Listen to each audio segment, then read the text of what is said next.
แม่หนูข้ามกรรมกรรมเกษีมีครอบครัวของฐานนั่งหน่อยล่ามาจากสหรัฐอเมริกาแล้วก็ครอบครัวของแม่เท้าแม่เท่าหอมครอบครัวแม่เท่าลี่ยุ่นแต่ว่าผู้ที่สร้างแม่เท่ายุ่นเนี่ยเพิ่นไปแล้วว่าฉันแต่เพิ่นก็ยังมีคุณงามความดีอยู่ได้ในติดตัวเพิ่นไปแล้วก็แม่เท่าสดใช้ยาแสงแม่เท่าสดนี่ก็ไปแล้วเพิ่นก็สิเอาบุญตัวนี้แล้วไปนำแล้วก็หลายบุญที่เพิ่นสร้างแล้วก็ครอบครัวของทางบุญโถมไสยาวงศ์แล้วก็ไม่ออกในเจริญทรัพย์แล้วก็ศรัทธาของตนญาติโยมชาวบ้านครับแล้วก็เป็นเจ้าภาพลักเราอยู่สหรัฐอเมริกาไปอยู่เมืองเจริญแล้วเพิ่นก็สะดวกสบายแต่ก็ยังขึ้นฮอดบ้านเกิดเมืองนอนเนาะถ้าทั้งหลายศรัทธาสายทานทุกหมู่เหล่าเด้อ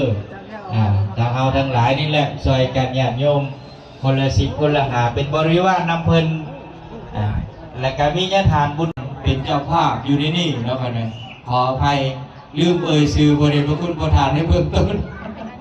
ขออภัยกันหน่อยพระเดชพระคุณ